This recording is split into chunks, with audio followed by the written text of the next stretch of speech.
স্বরাষ্ট্র উপদেষ্টা, আপনার কাজটা কি? আপনি কি করেন? আপনি তো সেনাবাহিনীতে ছিলেন, আপনার কোনো দায় আছে কিনা? গতকালের ঘটনার পর থেকে আপনি আর এই পদে কোনোভাবেই থাকতে পারেন না। ক্ষমা চেয়ে পদত্যাগ করবেন। লজ্জা হন, ব্যয় হন, তাহলে আমাদের কিছু বলতে চাই। বারবার বলছি, প্রতিরক্ষা সংস্কার কমিশন গঠন করেন। ১৮ সালে কিভাবে বিতর্কিত করা হয়েছে, শেখ হাসিনা তাদেরকে সেনাবাহিনীতে রেখে কোনোভাবেই প্রধানকে বলবো, আপনি সেনাবাহিনীর মধ্যে যারা ফ্যাসিবাদের দোসর আছে তাদেরকে ওই জিয়াউল আহসানের মতন চাকরিচ্যুত করুন। জনগণের কাছে আপনি তাদের নাম প্রকাশ করুন। নতুবা আপনি যদি চুপ থাকেন, আপনি যদি তাদের বিষয়ে কোনো পদক্ষেপ গ্রহণ না করেন, তাহলে আমরা মনে করব যে প্রশ্রয় দিচ্ছেন। এই বাহিনী আমাদের বাহিনী, এই বাহিনীকে আমরা পালি, আমরা পুষি, তাদেরকে আমরা বেতন দিই, আমাদের ভ্যাট এবং ট্যাক্সের টাকায় তাদের বেতন দেওয়া হয়। আর সেই বাহিনী ফ্যাসিবাদের পক্ষে অবস্থান নিয়ে, জাতীয় পার্টির পক্ষে অবস্থান নিয়ে আজকে আমাদেরকে হামলা করবে। অনেকে বলছে যে আমরা নাকি জাতীয় পার্টির কার্যালয়ের সামনে গিয়েছি। চ্যালেঞ্জ করে বলতে পারি, নুরুল হক নূর রাশেদ এবং আমাদের শীর্ষ নেতৃবৃন্দরা কেউ কার্যালয়ের সামনে যায় নাই। মিথ্যাচার করা হচ্ছে। অনেক গণমাধ্যমে এসেছে গণ অধিকার পরিষদ এবং জাতীয় পার্টির সংঘর্ষ। না, আমাদের সংঘর্ষ হয় নাই। আমরা কার্যালয়ের সামনে অবস্থান করছিলাম, সেখানে সেনাবাহিনী এবং পুলিশ এসে আমাদেরকে রক্তাক্ত করেছে। আজকে নুরুল হক নূর তিনি আশঙ্কামুক্ত নন, তার বিদেশে উন্নত চিকিৎসার জন্য নেওয়া লাগতে পারে।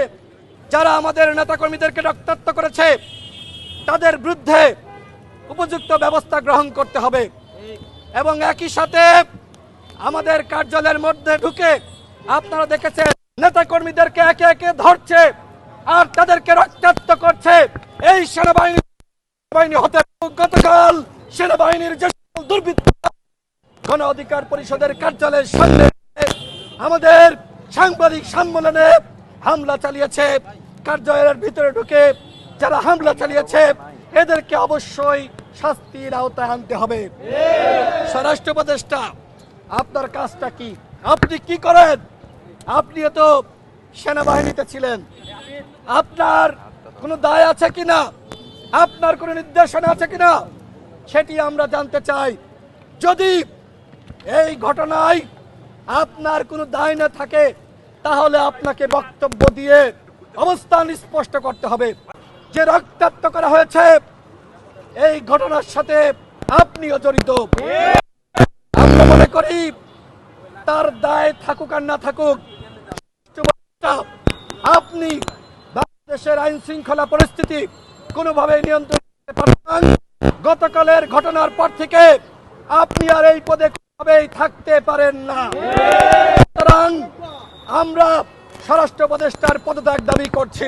আমরা তাদেরকে জানিয়েছি গতকাল যেহেতু দ্বিতীয় দফায় আমাদের উপর যে হামলা হয়েছে সেই হামলায় সেনাবাহিনী জড়িত এবং পুলিশেরও ভূমিকা ছিল, তবে সব থেকে বেপরোয়া আচরণ করেছে সেনাবাহিনীর কতিপয় সদস্য। সুতরাং তাদেরকে সেনা আইনে ব্যবস্থা নিতে হবে, লুকিয়ে লুকিয়ে ব্যবস্থা নিলে হবে না। এই ঘটনার সাথে যারা জড়িত তাদেরকে অবশ্যই ব্যবস্থা নিতে হবে। আমরা অবশ্যই পুলিশের বিরুদ্ধে এবং সেনাবাহিনীর যারা ছিল তাদের নামে মামলা দিতে চাই। কিন্তু আমার প্রশ্ন হলো, সেনাবাহিনীর নামে কি থানায় মামলা নেওয়া হবে? গতকাল আপনারা দেখেছেন নুরুল হক নূরের উপর আমাদের উপর যে হামলা হয়েছে, বিভিন্ন পেজ থেকে লাইভ করা হয়েছিল, সেই লাইভগুলো কিন্তু ডিলিট করে দেওয়া হয়েছে। ডিজিএফআই চাপ ছাড়া এই লাইভগুলো ডিলিট হতে পারে না।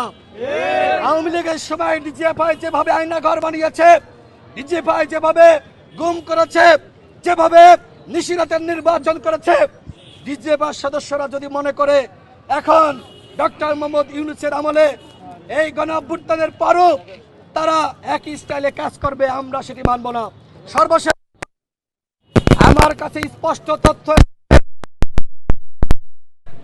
জাতীয় পার্টির দেন দরবার চলছে।